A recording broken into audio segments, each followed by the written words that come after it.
What's your name and what do you do for a living? My name's Eddie Eisner, and I run YouTube channels for a living. How much do you make a year doing that?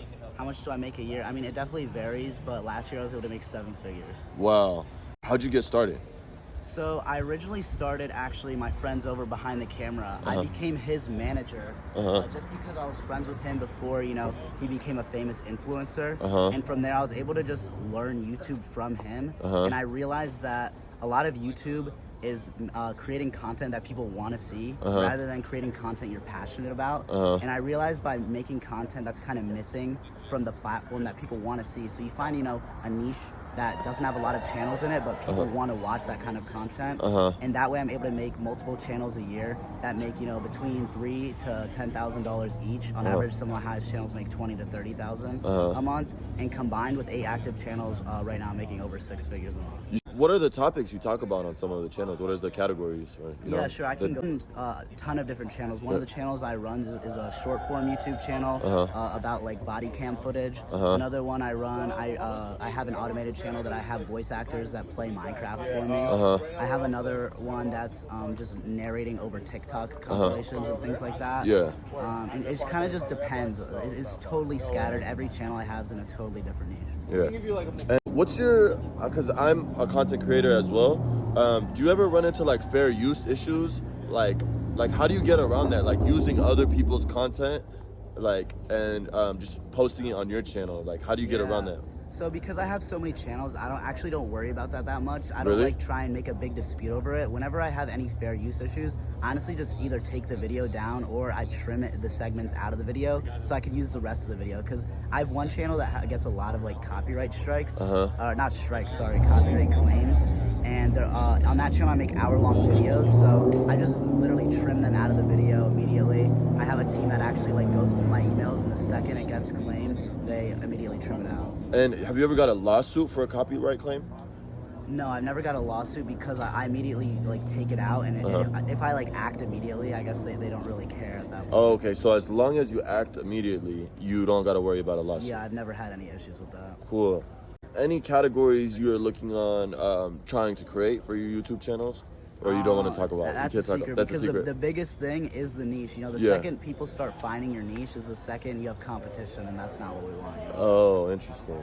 How many, you said you have 8 channels? Yeah, right now. You don't have other ones that are just like, that don't make any revenue? Do you have in total I have like between 15 and 20 channels, but the ones that aren't active right now, they used to make money but they died. For example, last year there was a niche in which I had 3 channels because it was just the freest niche ever to make money in, but because it was so easy to make the content, it died out so quickly because so many people jumped on it. But I was able to make like $100,000 on those 3 channels in 2 or 3 months. Wow. They immediately died, but you know, I don't really care because it was just a quick cash grab. Yeah. How old? What was the worst financial situation you ever been in, and how did you overcome it? The worst financial situation, I mean, it's hard to say because I didn't grow up like super rich. I didn't grow up super poor either. I was, you know, my family, they were able to put food on the table and everything like that. And I started, you know, playing video games at a young age.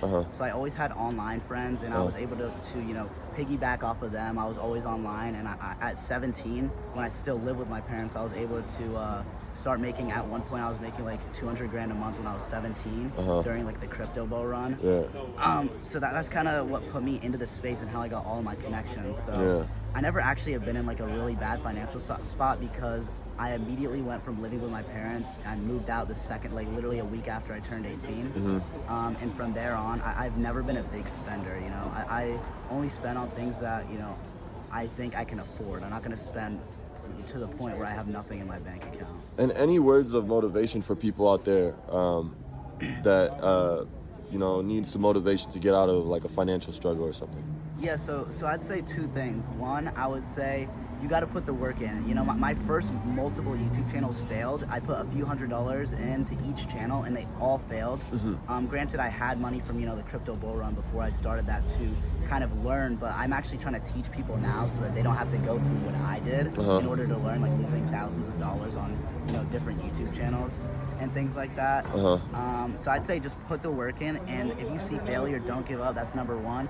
And number two, if you want to make money online, make sure you invest in yourself. If you're not ready to invest a few $100s in either, you know, learning from someone who knows what they're talking about, or just into the channel itself, your content's not going to be great. So if you don't have money to invest in yourself, like ask yourself, am I really taking this seriously? You know, if you're not going to invest in yourself, that's where you go sit in an office from 9 to 5. You know, so. Last question: how do you manage all those channels? So each channel, I actually start by going 100%. I'm the only one running it, unless I'm running it like 50-50 with a friend. But in general, we create the videos. The only thing we pay for is like the thumbnails and the editing.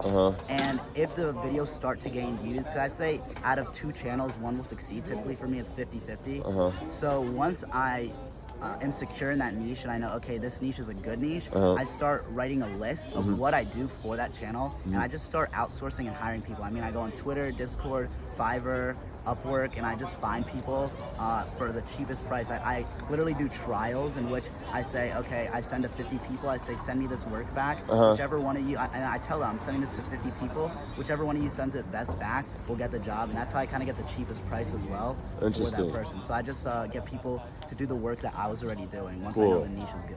Thank you, brother. Great interview. God bless you.